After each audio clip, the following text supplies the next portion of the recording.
Професорот Владо Спиридонов во овој момент на Скајп и го вклучуваме во Македонија наутро, се разбира на темата со која што ја почнавме емисијата. Професоре, добро утро, добро ни дојдовте во утринската програма. Благодариме за тоа што ја прифативте поканата. За почеток би сакал да ги запознаеме нашите гледачи што се случи точно во текот на вчерашниот ден. Ветер и град во размери кои причинија големи штети во градот. Добро утро за македонската телевизија, за утринска програма. Значи, во текот на вчерашниот ден на атмосферските услови над Скопското подрачје, посебно, иако во цела Македонија, беа изразито нестабилни. Стануваше збор за центар со низок притисок на висина и сегмент на ладен воздух со циклонска вртложност и во рамките на овој систем се издвојуваше линија на конвергентна линија каде што спојуваат две маси, тоа беше во Тетовскиот дел, бидејќи таму има интензивни врнежи, значи во текот на вчерашниот ден, и фронтална граница која беше во предниот дел на овој систем, значи во предниот дел на овој систем, односно ние го нарекуваме на англиски upper level low, односно висински циклон. Сега во попладневните часови следеше бурен развој, ако имаше и во претходно во текот на пладневните часови имаше развој локален, значи на изолирани конвективни облаци. Сепак некаде околу 16 часот и 44 минути следи бурен развој, така да оваа фронтална граница со својата амплитуда која достигнува максимум на Скопското подрачје се манифестира во една изразена, значи временска непогода, која ги даде сите оние, значи, појави кои што се случија во Скопското подрачје, со силни удари на ветер, со силен град, поројни врнежи и предизвика поплави во големи делови во градот, меѓутоа и вознемиреност оправдано кај граѓаните во Скопското подрачје. Сега само би издвоила, ако дозволите, во рамките на прво прашање, значи околу 16:44 една хронологија што се случуваше, бидејќи јас следев и на компјутер и на модел и податоците благодарение на управата за хидрометеоршки работи, кои што имаат одлични радарски согледувања. Околу 16:44 имаше две јадра со ориентација југоисток-североисток. Некаде 16:49 двете јадра се спојуваат, така да овој систем, значи облачен систем, интензивира. Околу 16:53 веќе до тој степен интензивира, така да се формираат цврсти зрна град, односно цврста ледена структура во облакот.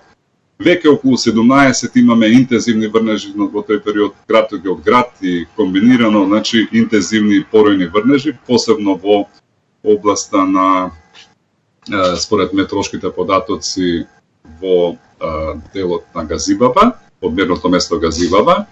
Во 17:09 се формира ново јадро, откако ова првото јадро кое што е позиционирано северозападно, се формира ново јадро југоисточно. Тоа јадро исто така јакне, значи со поројни врнежи и постепено се приближува кон она првично јадро некаде околу 17:30 и така натаму после тоа, значи системот слабее после 1 час и тоа е она што се случи вчера во Скопското подрачје. Минатата недела ни бевте, се извинувам што ве прекинувам, минатата недела ни бевте гостин во Македонија наутро, зборувавме за тоа што му се случи на Неготино, бидејќи тоа беа сцени какви што неготинчани досега не ги виделе. Недела подоцна ни се случува ова во Скопје и вчера имавме бројни изјави, дури од повозрасни скопјани, кои што исто така кажаа дека вакви временски услови досега не виделе. Од каде вакво невреме во Скопје, професоре? Па, токму тоа кажав, значи, атмосферата кога ќе се дестабилизира, таа не бира регион или не бира, значи, област каде да настане, дали е урбана или е рурална област. Напротив, таму каде што се условите атмосферски исполнети, а тоа се тие клучни 4 работи, тоа е рецептура едноставно за, се буквално кажано, за формирање на вакви грмотевични облаци и појава ваква на невреме, кога станува збор за невреме, значи, мора атмосферата да биде нестабилна. Вториот момент е да има изворна влага, а вчера тоа се случи, значи имаше изворна влага во приземниот слој, приземниот граничен слој на атмосферата. Третото е да имаме промена на ветерот, односно дали по правец во приземниот слој на атмосферата или промена на ветерот, односно смакнување со висина. И последниот четврт фактор за да се развиваат вакви грмотевични силни бурни облаци има, значи мора да има механизам, односно начин по кој што водената пара присутна во приземниот слој ќе се крева во атмосферата. Сите услови вчера беа значи исполнети. Дури и претходно беше убаво најавено од страна на управата за хидрометеоролошки работи и акцентирано дека и во Скопското подрачје ќе има појава на временска непогода, односно невреме, како сакате наречете го. Професоре, и според последните најави на Управата за хидрометеоролошки работи, денеска се очекува предпладне сончево време, но сепак во попладнивните часови повторно се најавува нестабилност. Има ли шанси вчерашната состојба да се повтори и треба ли да бидеме предпазливи?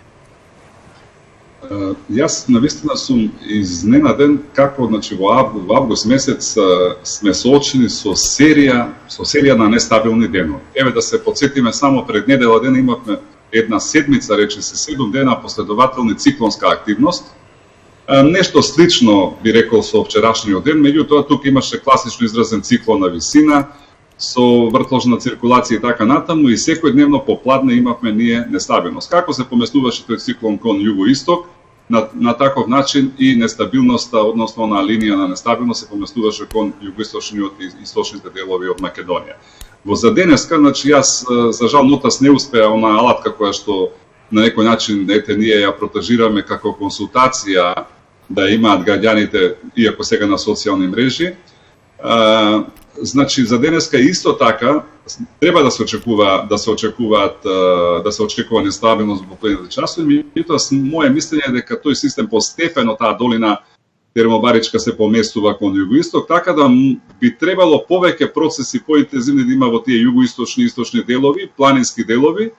Меѓутоа секогаш кога станува збор за атмосферата има и непредвидливи, бидејќи тие процеси се навистина се случуваат во многу мала просторна и временска рамка. Така да треба да бидеме предпазливи, она што сметам дека на што треба многу да работиме, иако велам одлични се оние сите проценки што се даваат и најави за појава на временски непогоди од нашиот национален сервис. Треба да јакнеме средства на граѓаните, навистина да имаат доверба во институциите, посебно во односот на најавите за временски непогоди, бидејќи на тој начин тие ќе си помогнат себе си ако имаат доверба и ако ги знаат, да речеме, што нивните очекувања што може да се случи во попладневните часови, дека навистина во тој период, како што кажуваме за топли вранови, да не се излегува толку и толку часот, бидејќи има висок интензитет на УВ зрачење и така натаму. Исто така, кога има можност за ниво за временска непогода, во одреден период да се врши временско предочување, односно или многу краткорочно наукасник, ние го викаме, многу краткорочна временска прогноза, или ова што го велам временско предочување преку социјалните мрежи, преку медиумите, да се апелира до јавноста да избегнува области каде што согласно проценките и најавите на компетентната институција и во односот на радарските следења, сателитски моделите, метеоролошките обсервации и слично, да се избегнуваат ризиците. Тоа е најбитното што според мене би требало да се посветиме во блиска иднина. До предизвестно време, вие, експертите, посочувавте дека климатските промени ќе почнат да го земаат својот данок. Тоа не ни делуваше никако сериозно и не премногу се ангажиравме да промениме нешто во состојбата, но се чини за многу кусо време, многу побрзо од што се надевавме, почнавме да ги гледаме последиците од климатските промени и да ја чувствуваме моќта на природата. Почна ли да го земаат својот данок и можеме ли да очекуваме вакви временски непогоди почесто во иднина? Климатските промени се реалност. Нашата планета е загреана, климатскиот систем на одреден начин е пореметен, бидејќи тој не е навикнат на ваква загреана планета за 1 степен. Како резултат на сето тоа, значи се јавува неравномерена распроделба на топлина, вишок топлина на нашата планета. Таа неравномерена распределност на таа топлина на нашата планета и поголемото количество на водена пара која што се задржува во атмосферата служи како тригеринг фактор, односно како стимулатор, како дополнителен начин како да се интензивираат овие процеси. Така да во иднина може само да очекуваме во текот на посебно во овие посебно во летната сезона, летниот период, кога имаме загреана атмосфера, приземен слој и во присуство на влага, можеме само да очекуваме уште по-бурни и по-драматични процеси во годините кои што ни предстојат. Затоа треба да, реков на почетокот, нашата свест да биде многу поизразена и да бидеме подготвени, нашата инфраструктура да биде подготвена за овие нови предизвици кои што предстојат.